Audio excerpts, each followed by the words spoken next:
Tchau, tchau.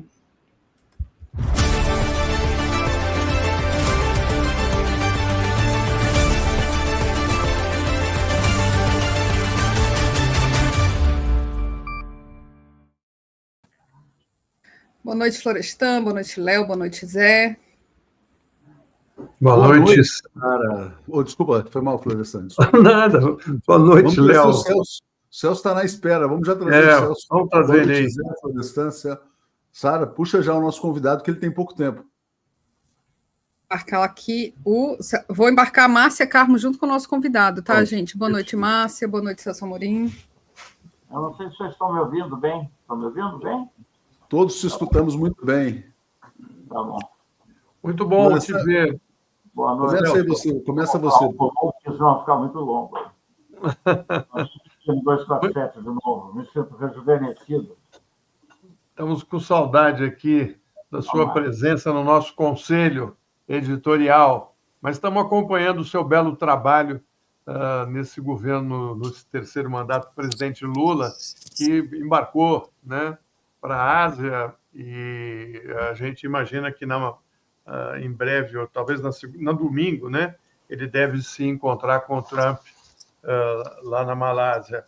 Eu queria saber do senhor quais as expectativas dessa viagem, se o senhor acha que vai ocorrer mesmo esse encontro, e quais as perspectivas de um encaminhamento para solucionar essa questão do impacto das tarifas impostas ao Brasil.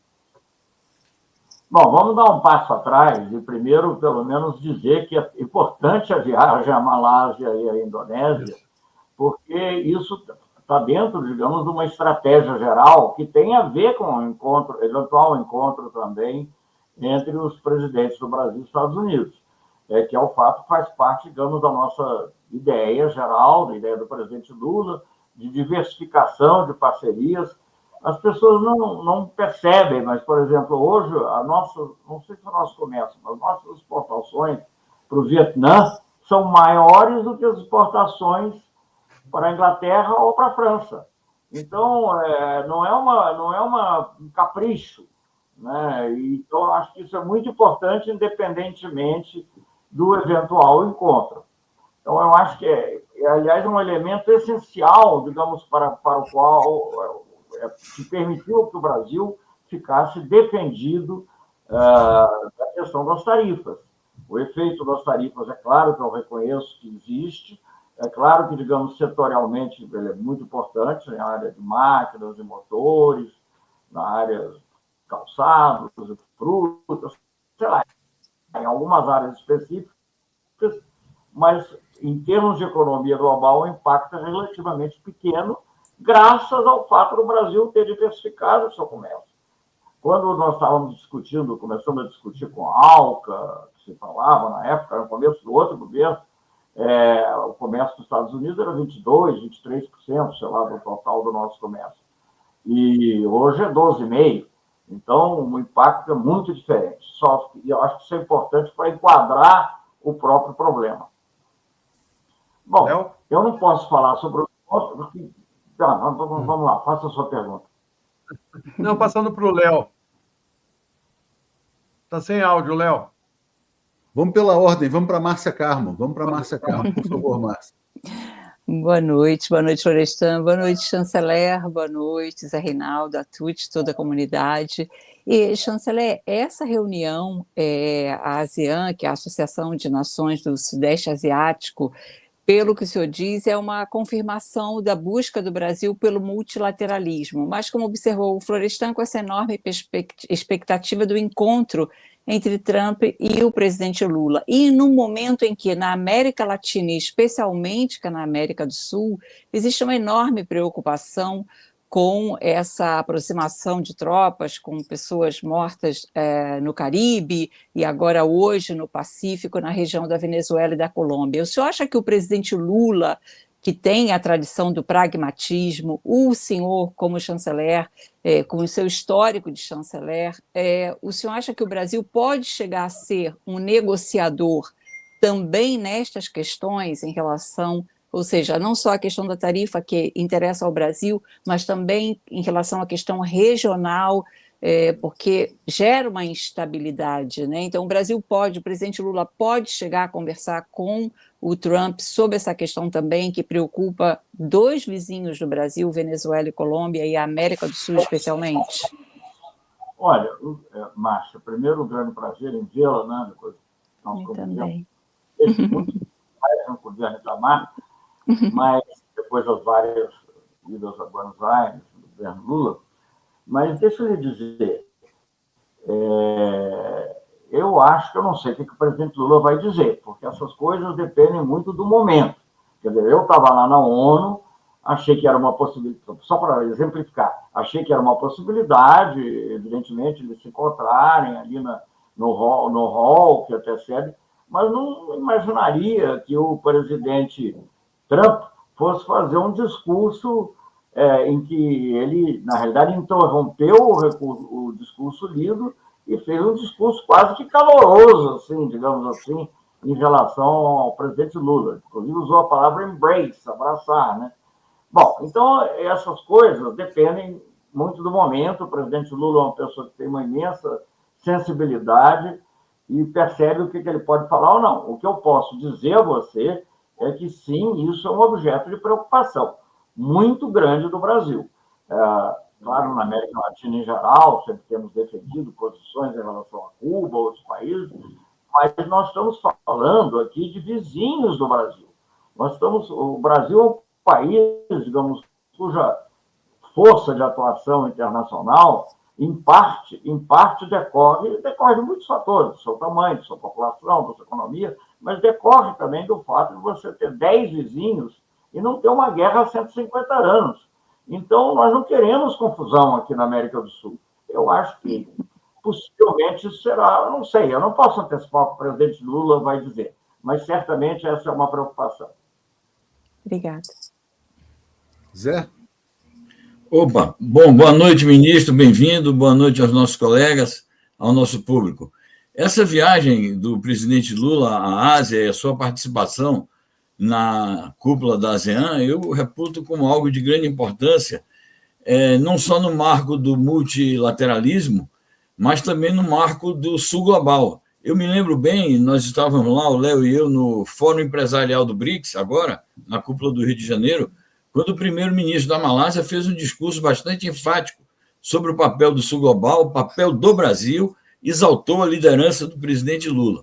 Como o senhor vê, e a diplomacia brasileira, essa questão do Brasil desempenhar um protagonismo exatamente no âmbito desse conceito aí chamado Sul Global? Zé Reinaldo, prazer em vê-lo e voltar a falar com você. Mas deixa eu lhe dizer, eu acho que até a Malásia é um país tradicionalmente muito militante nessa questão do Sul Global. É uma coisa até antiga, de certa maneira. Antiga, enfim, em termos. Mas a Malásia era um dos países mais ativos no que havia um predecessor, digamos assim, longínquo e muito menos importante, menos forte, dos BRICS, que era o G15. A Malásia era um dos países mais ativos. Eu mesmo, quando ainda era pichote, lá, chefe do departamento econômico, visitei a Malásia nesse contexto, há muito tempo atrás. Então, eu acho que é até injusto, de certa maneira, que ela não tenha tido uma aproximação maior com os BRICS. Mas eu acho que, sim, certamente, isso se insere num quadro de fortalecimento do Sul Global. Os BRICS são muito importantes. Eu gosto sempre... As pessoas falam, mas por que o BRICS? Por que o BRICS? Bom, primeiro, são grandes parceiros do Brasil, evidentemente, e naquela época, o G15 não tinha Rússia e China, né, que, obviamente, fazem muita diferença. Eu não me lembro quantos países árabes tinham, eram poucos também. Se é que tinha Egito, com certeza, mas eu não me lembro dos países do Golfo, etc. Então, os BRICS têm muito mais força econômica hoje, por todos os motivos, mas eu acho que a ida à ASEAN é muito importante. Eu já salientei os dados de comércio com o Vietnã, mas isso é apenas um exemplo. Quer dizer, são países extremamente dinâmicos. E no caso da Malásia, eu acho que é um país também que tem um grande potencial tecnológico, né, na parte de microeletrônica, sempre se dedicou muito a isso, já há tempos atrás, e agora, novamente. Então, eu acho que essa relação com a ASEAN é muito interessante, porque, inclusive, também mostra que não tem nada de ideológico, é uma coisa prática, é pragmático. E, obviamente, só para relembrar que antes da Malásia, hoje o presidente está na Indonésia, que é um dos maiores países do mundo, tem uma população maior que a do Brasil. Então, e é o maior país muçulmano do mundo. Então, eu acho que é uma movimentação constante, que apesar de todas o presidente está ativo, continua ativo nessa busca de uma maior integração entre os países do sul global, sem prejuízo de ter boas relações com outros países. O presidente Lula e nós todos aqui temos a expectativa de, finalmente, fazer um acordo de livre comércio com a União Europeia, porque hoje em dia, além do eventual ganho econômico, que haverá, ainda que não seja tão grande, mas haverá, digamos, geopoliticamente importante dentro desse contexto. E aí me permita só fazer um comentário, que o multilateralismo e a multipolaridade são coisas parecidas, mas não são iguais. O multilateralismo é mais o respeito ao direito, às organizações internacionais, e os dois se reforçam. Mas a multipolaridade, digamos assim, o multilateralismo é no domínio do dever ser. Digamos, como o país tem que se comportar, se submeter às decisões internacionais. O presidente sempre cita na questão do clima.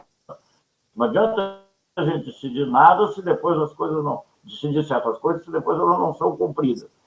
E a multipolaridade digamos, o fato real de que o poder, inclusive o poder econômico, está distribuído de maneira mais ou menos equilibrada no mundo. Então, a presença do presidente Lula na ASEAN, e depois tem uma outra reunião também com a Ásia do Leste, que não é uma organização tão desenvolvida e tão coesa quanto é a ASEAN, mas também não é desimportante. Então, eu acho que essa viagem tem esse sentido muito, muito fundamental. Eu acho que são países importantíssimos. Eu acho que nós aqui na América do Sul, hoje em dia, estamos numa situação muito mais difícil, na verdade, e talvez até essa visita à ASEAN sirva de inspiração para nós fortalecermos um pouco o que nós já tivemos na Unasul, no Mercosul reforçado, mas a gente tem que ir lidando com a realidade como ela é e procurar sempre os melhores caminhos. Boa noite, ministro. Sempre uma alegria falar com o senhor. É muito bom estar aqui mais uma vez, podendo dialogar. Bom, esse encontro do presidente Lula com o presidente Trump, de certa maneira, vem sendo preparado, né? Houve a reunião do chanceler Mauro Vieira com o Marco Rubio, chefe do Departamento de Estado, e o que a gente tem lido sobre a política externa dos Estados Unidos para a América Latina passa muito por contenção da influência chinesa na América Latina. Como é que vai ser possível equilibrar, na verdade, isso que o senhor falou, né, da multipolaridade, multipolarismo, a busca do Brasil por ter vários parceiros com essa visão um pouco mais hegemonista, né, dos Estados Unidos? Ou você está comigo ou você está contra mim, de certa maneira, né? Eu acho que os Estados Unidos devem estar entendendo a própria atitude do presidente Trump, pelo menos eu quero interpretar dessa maneira, revela que você tem que tratar o Brasil com respeito. Não adianta colocar, digamos assim, numa vala comum. Isso claro que a liderança do presidente Lula também é muito importante, e é o caminho que nós estamos seguindo. Não é simples, não é fácil com ninguém, né? Você sabe que, por exemplo, com a China, o Brasil tem feito uma coisa importantíssima. Nós temos muitos projetos importantes, mas nós estamos trabalhando duro para que haja, digamos, investimentos no Brasil, com aumento do valor agregado no Brasil. Outro dia eu falei, eu não sei o que você vai conseguir, mas eu, quando estive lá, eu fui lá muitas vezes, eu fiz 5 vezes a China nesse mandato. Um deles era sobre paz, né? Acordo de paz, que também é importante. O Brasil e China criaram um grupo de amigos da paz, que pode ajudar se as conversas também entre o Trump e o Putin evoluírem, porque é claro que o Brasil e a China não vão criar, mas na hora que você vai discutir os detalhes, como é... Mas voltando à sua pergunta, então o que nos interessa é um certo equilíbrio. Eu acho que os Estados Unidos perceberão isso. Eles sabem o tamanho do Brasil, sabem a importância que o Brasil tem, no mercado brasileiro, para investimentos também, e que nós nunca tivemos uma atitude hostil. Quer dizer, a fábrica chinesa de automóveis, lá, né, o BYD, ela entrou aonde saiu o Manafort. Quer dizer, não temos nada, não há nenhuma hostilidade, pelo contrário. Eu acho que é possível. Agora, voltando a uma coisa que eu disse antes, eu estava falando com o chinês, a senhora, não basta produzir o carro, eu quero que você produza a bateria, que vocês reciclem a bateria, né, então que empreguem no Brasil, que realmente a sua tecnologia sirva para uma efetiva transição ecológica, não só de comprador, mas também de produtor. Mas eu acho que é possível. Não há uma receita única daqui. A gente vai ter que vai levando à medida que as coisas vão se desenvolvendo. Eu acho que, nesse sentido, o encontro do presidente Lula com o presidente Trump, enfim, eu não tenho autoridade para confirmar nem para desconfirmar, mas, enfim, hoje mesmo a nota da Casa Branca fala da probabilidade, etc. Eu acho que pode ser muito importante também para a compreensão desse papel do Brasil. Não dá para definir tudo como se fosse o Western Hemisphere, o hemisfério ocidental. Não é. O Brasil é um país complexo. Já era complexo antes. Mesmo nesse tempo que eu falei, que estava começando a negociar álcool, naquela época o comércio com a China, eu era do governo do Itamar Franco ainda, o comércio com a China era 1% do nosso comércio, era 1 bilhão, perdão, 1 bilhão de dólares. E o comércio era equilibrado entre a União Europeia e Estados Unidos, e um pouquinho Japão e tal. Então, nós queremos isso, nós queremos o equilíbrio, nunca será um equilíbrio exato, e queremos também que haja um relacionamento que seja um relacionamento respeitoso, bom para os dois. Conflitos econômicos, comerciais, sempre haverá. Agora, aí entra o multilateralismo. Como é que resolve os conflitos? O que eu acho é que hoje, isso é uma coisa que transcende o encontro, é uma coisa mais de médio e longo prazo, é que hoje isso é resolvido tudo bilateralmente. Então, as situações ficam mais complexas. Eu acho que, digamos, a OMC, que foi criada na sequência do GATT, em ambos os casos por inspiração norte-americana, em grande medida, e atravessando governos democratas e republicanos, é muito importante para que as questões sejam resolvidas de maneira, não pela força, ou não por pressões, ou não exclusivamente, pelo menos, nem predominantemente por pressões. Segunda rodada aí, Florestan. Vamos para a segunda rodada, porque eu acho que ele tem pouco tempo. Vamos lá. Você está fechado, você está com o áudio fechado. Ministro, o IBAMA acabou de liberar, né, a prospecção ali na margem equatorial, né? Ali existe a possibilidade de uma bacia muito grande, né, de reservas de petróleo e gás. Lógico que nós estamos aí próximos da abertura da COP30. O senhor acha que o fato do Brasil se interessar em explorar essa bacia, se ela realmente for viável, pode impactar nesse encontro? Ou o senhor acha que isso não irá modificar aquilo que está planejado pelo governo nesse encontro? Bom, eu não acredito que haja pressões de governo. Haverá manifestações, provavelmente, da sociedade civil, e é bom isso, é a democracia. A gente tem que levar em conta as opiniões dos mais diversos setores. Mas, veja bem, isso é uma licença para prospectar. Então, não vamos também antecipar problemas. Haverá um momento que será o momento que você vai decidir se vai explorar ou não. E vamos ver como é que vai ser o mundo. Nós não podemos ser o único bonzinho num mundo em que os outros fazem coisas, porque a floresta amazônica, que nós temos trabalhado muito para diminuir o desmatamento, temos feito o nosso dever de casa, agora vai ser lançada uma importante iniciativa sobre fundos para florestas tropicais, para sempre, que é uma coisa que a gente está aceitando essa ideia e defendendo essa ideia. Agora, se os outros países não respeitarem, e se o aquecimento global subir a níveis que muitos dizem que pode subir, 2,8 se for centígrados, isso vai ter um efeito na floresta amazônica de qualquer maneira. Então, também, enfim, isso saiu um pouco da sua pergunta, mas é importante entender que isso tem que ser um esforço global. E, seja como for, esse problema agora está, enfim, lógico que talvez haja aqueles que querem prevenir totalmente, mas eu acho que, no momento, é só prospecção. O Brasil tem que estar preparado para enfrentar situações diversificadas. Eu espero que a gente não precise, talvez, se todos adotarem as suas obrigações financeiras, também as suas medidas de contenção de carbono, enfim. Então, esse problema é um problema para daqui a alguns anos, 2, 3 anos. Alô? Márcia? Márcia, agora é Márcia. Chanceler, segundo os levantamentos recentes, os Estados Unidos teriam sido, na verdade, muito mais prejudicados do que o Brasil com a decisão do Trump daquela sobretaxa.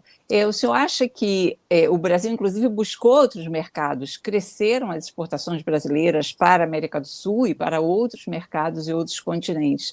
O senhor acha que o Trump hoje depende mais do Brasil do que o Brasil dependeria dos Estados Unidos? Também queria saber se eu poderia fazer uma palhinha sobre as eleições que ocorreram na Bolívia e que vão ocorrer no fim de semana e que podem definir a sobrevivência ou não de Milei aqui na Argentina. Bom, é importante que haja eleições, né, Márcia? Que as pessoas expressem livremente, sem pressões, sem falsificações, sem ações de perturbação da vontade popular. Ao contrário do que aconteceu no Brasil, por exemplo, na eleição de 2018, onde eu conversei com a própria... Ela é, acho que ela é representante da OEA, mas ela é uma ex-presidente da Costa Rica, e que disse que foi o país em que mais se utilizou o WhatsApp numa eleição. Então, eu espero que essas coisas não ocorram. Agora, dentro disso, tem que respeitar a vontade popular e claro que você, na relação internacional, você pode ter maior amizade com um país, maior com outro, entre os líderes aqui e dali, mas eu acho que nós temos que sempre levar em conta o interesse do nosso bom relacionamento com os vizinhos. Mas são também países muito importantes. Eu acho que nós poderemos, eu tenho sempre a impressão, eu acho que essa é a opinião do presidente Lula também, apesar das dificuldades, nós temos que progredir com a Unasul. Veja você, hoje em dia se fala muito narcotráfico, né? Há uma equiparação, a meu ver, totalmente errada com o terrorismo, mas de qualquer maneira se fala muito narcotráfico. Na época que o presidente Lula era presidente, mesmo depois, no governo Dilma, nós tínhamos um Conselho de Defesa, tinha um Conselho de Segurança Cidadã, que era um pedido da Colômbia. Então, todas essas coisas eram discutidas, e a cooperação é a melhor maneira de evitar os problemas. Agora, não a força. Nós não podemos aceitar o uso da força na América do Sul. Mas eu acho que a última ameaça, não estou contando com ações de CIA, etc., mas ação direta, se eu não me engano, a última ameaça do bombardear foi no início do século XX, fim do século XIX. América do Sul. Na América Latina é diferente. Eu acho que o Trump precisa mais do Brasil do que o Brasil. Desculpe. Desculpe a Tuti. Desculpe que voltou. Eu acho que também não vamos ser pretensiosos, né? E também nem interessa. Mas eu acho que o Trump sempre precisa do Brasil. Deixa ele, provavelmente se interessa por terras raras, por outras coisas desse tipo. Nós temos, o presidente Lula já disse que vai criar um conselho, já existe um conselho de energia, mas é que ele tem que criar um conselho ligado a ele, especialmente para minerais críticos ou estratégicos, dependendo de como você quer chamar, e terras raras. E o fundamental nisso, claro que é importante beneficiar o Brasil, mas o mais importante é a capacidade, a necessidade de nós sabermos definir a nossa própria demanda. O que nós precisamos? Nós estamos lidando aí com uma coisa que não é urânio, mas é como se fosse urânio, parecido.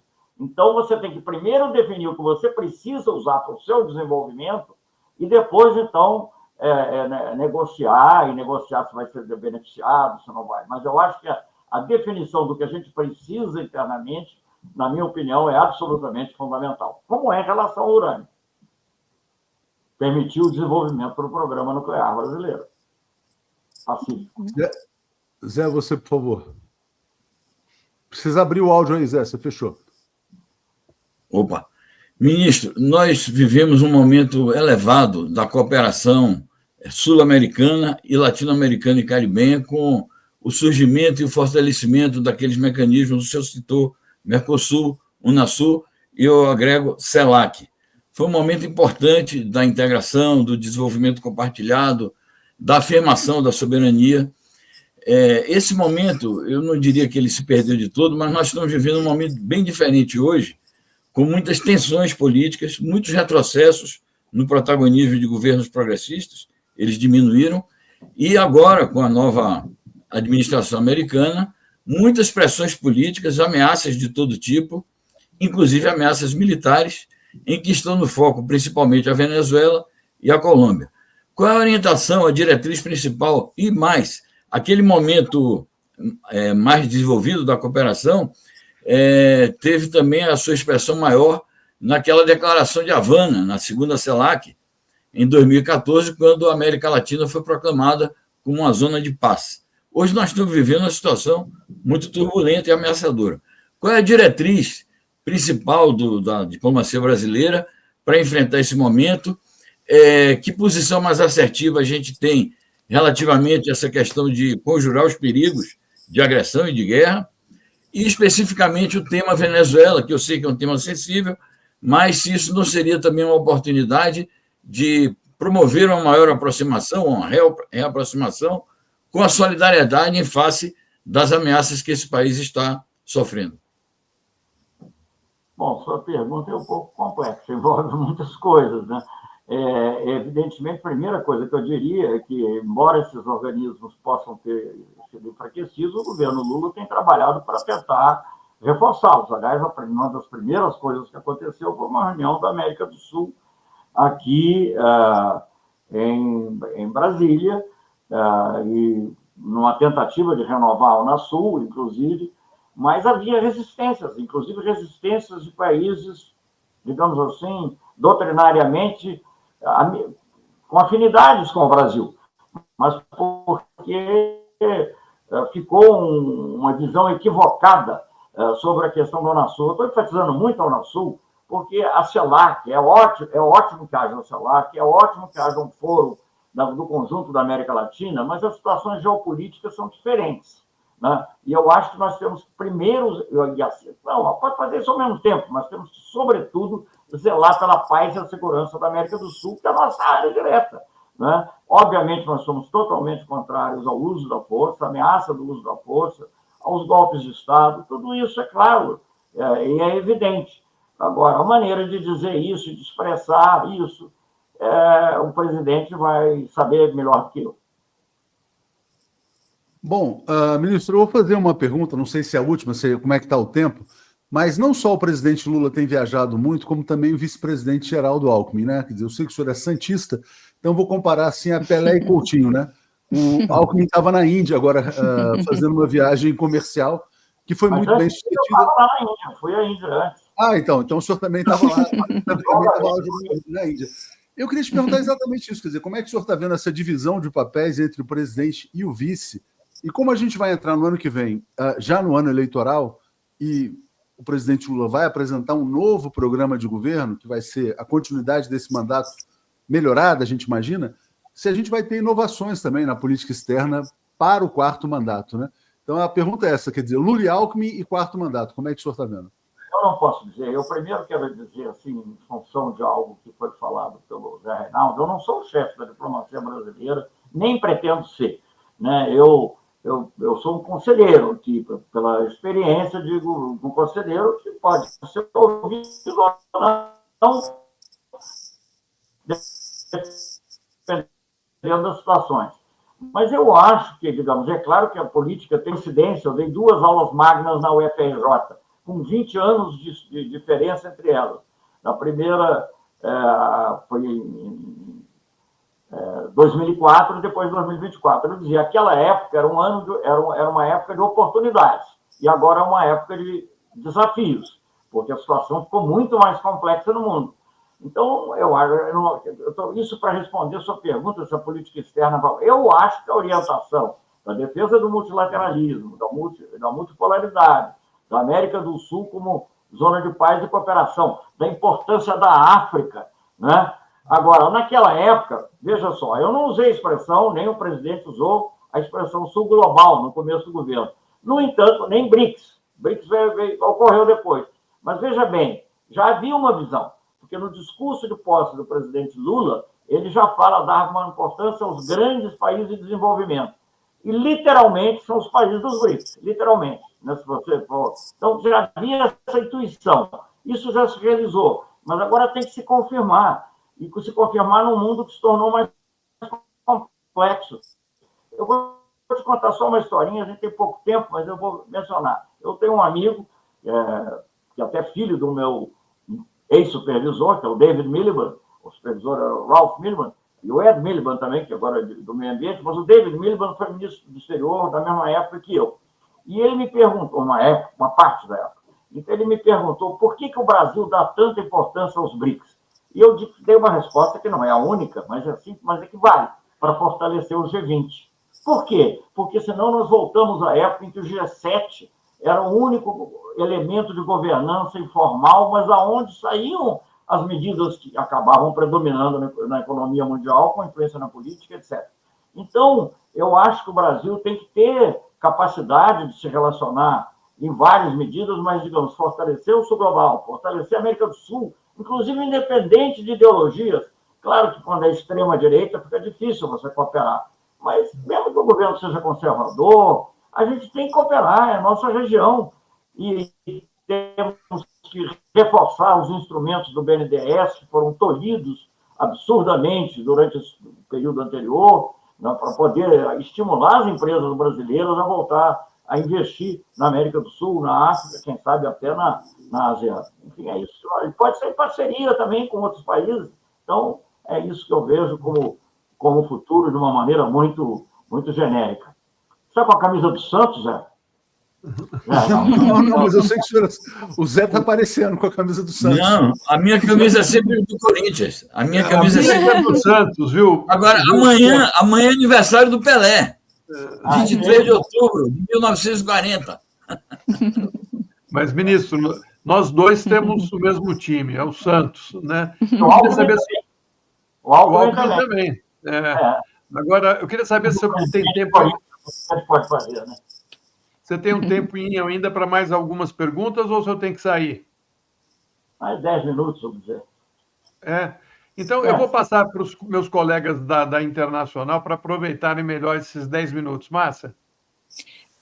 Chanceler, hoje foi anunciado aqui na Argentina, aqui em Buenos Aires, o chanceler renunciou ao cargo, o Werten. E o Brasil e a Argentina não vão se separar nunca, porque, enfim, por questões históricas, geográficas, etc. Porém, o presidente Milei e o presidente Lula não conversam. E Werten era a ponte de diálogo entre os dois países no mundo diplomático, do Brasil e da Argentina. Como é que se vê a Argentina hoje? Como é que se vê um país que elegeu, como o senhor disse que o voto é o que é importante, mas que elegeu um presidente, digamos, diferente da trajetória recente da Argentina? Como o senhor está acompanhando a Argentina daí e como o senhor viu essa saída do chanceler, que era quem dialogava com o governo brasileiro? Mas essas coisas oscilam, né? Se nós formos passar para 4 ou 5 anos atrás, você vai ver uma situação oposta, né? Dependendo do de cada um. Então, você tem coisas básicas. Eu acho que o Brasil continua com as coisas de infraestrutura, compra do gás, e certamente haverá outras. É claro que quando você tem afinidades, você pode ir muito mais rápido, fazer muito mais coisas, mas isso é discutível. Mas eu acho que a gente não deve deixar de receber, não deve deixar de ter relações de Estado. Aliás, essa é a visão do presidente Lula, não vou ficar citando exemplos aqui, mas ele mantém relações, independente da ideologia, com todos os governos da América Latina em geral, mas muito especialmente da América do Sul. Aliás, uma boa notícia dentro desse contexto geral é que o Panamá aprovou a sua associação ao Mercosul, que mostra que os países ainda acreditam no Mercosul como uma fonte de progresso, e eu acho que é. E a Unasul tem que voltar a existir, porque tem coisas que você não dá para fazer só no Mercosul, e também não dá para fazer na CELAC, porque a CELAC é uma coisa mais, envolve situações geopolíticas, geoeconômicas muito diversas, mas na Unasul você pode fazer. Eu falei, já tinha mencionado aqui, mas quero reiterar a importância do Conselho da Defesa. Eu fui ministro da Defesa, participei de reuniões. Eu me lembro da Colômbia, na época, era o Juan Manuel Santos, o presidente, e eles insistiam muito também, como já no passado, antes de insistir o presidente anterior, em ter também um Conselho de Segurança Cidadã. É essa maneira de combater o narcotráfico. O presidente, aliás, criou um centro muito importante em Manaus, para também colaboração em relação ao narcotráfico. É uma questão real. As pessoas estão preocupadas com a segurança. Não adianta querer ignorar. É claro que a gente sabe que, em grande parte, o problema de segurança decorre do problema da pobreza, da desigualdade. E nós não estamos desatentos. O presidente Lula, aliás, lançou e foi apoiada por muitos países do Sul e do Norte, digamos assim, a Aliança Global sobre a Fome e a Pobreza, está se desenvolvendo, tem uma reunião há pouco na FAO, mas, ao lado da FAO, mas também é uma verdade que há uma preocupação real com a questão da segurança. Então, nós temos que cooperar nesse campo, sempre respeitando, obviamente, os direitos humanos.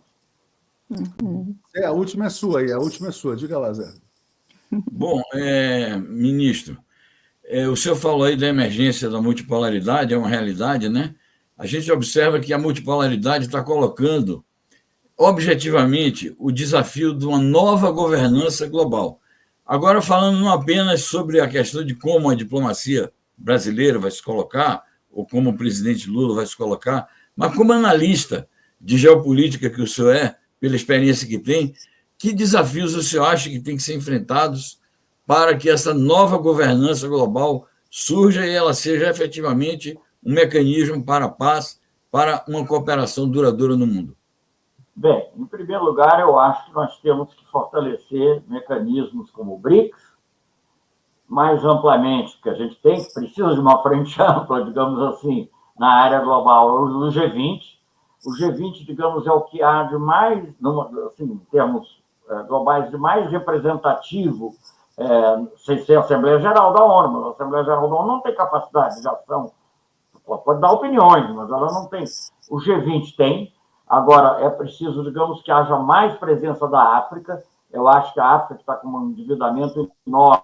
Nós temos que dar uma atenção crescente à África. O presidente Lula pretende ir a Moçambique, depois de África do Sul, e com isso, de certa maneira, demonstrar de novo a importância da África para as nossas relações. Então, eu acho isso. Agora, ao mesmo tempo, você tem um trabalho que eu acho que se liga um pouco a uma pergunta que acho que foi feita pela Márcia, que se os Estados Unidos foram mais afetados pelo tarifaço do que o próprio Brasil. Eu não tenho certeza, mas certamente foi. Então, eu acho que certamente foi afetado. Inflação, descontentamento de parte da população. Então, o que vai acontecer é que, digamos assim, vai haver uma volta penosa, e talvez fosse desnecessário fazer esse caminho, mas uma volta penosa que seja mais ao multilateralismo. Não estou dando o exemplo do comércio, porque ele é o mais óbvio e é o que eu conheço melhor. Não é? Mas então, por quê? Porque a filosofia de que você resolve tudo na base bilateral era a filosofia que havia antes da Segunda Guerra Mundial. Quer dizer, porque ela tinha um lado de protecionismo e você só abria para quem interessava em troca de alguma coisa. E hoje em dia não, há muito tempo há uma visão dos economistas que isso só contribuiu para aprofundar a depressão, e a depressão aprofundada contribuiu para o fortalecimento da extrema-direita no mundo. Eu não falei de tudo, é claro que tem muitas outras coisas, um desafio imenso que o Papa Leão XIV está querendo também enfrentar, do papel da internet, das redes internacionais, das redes tecnológicas, enfim, tudo isso são outros desafios novos. Então, o mundo não para. Agora, eu sou otimista, baseado numa frase dita por um filósofo famoso, cujo nome eu não preciso citar aqui, mas que dizia assim: a humanidade não cria problemas que não possa ela própria resolver. Então, eu acho que nós vamos em frente e vamos resolver esses problemas, e quem adotar um caminho muito diferente vai acabar vendo que a melhor solução é voltar ao multilateralismo. Celso, muito obrigado, viu? Muito obrigado aí mais uma vez por dedicar seu tempo aqui à TV 247. Prazer grande aí para vocês. Continuem lutando aí pelo Brasil, pelo desenvolvimento social nosso e pelo equilíbrio e independência, defesa da soberania e da democracia, que, como disse o presidente Lula, são inegociáveis. E é isso que talvez a única coisa que eu possa dizer sobre um eventual encontro. É isso aí. Bom, grande abraço. Obrigada.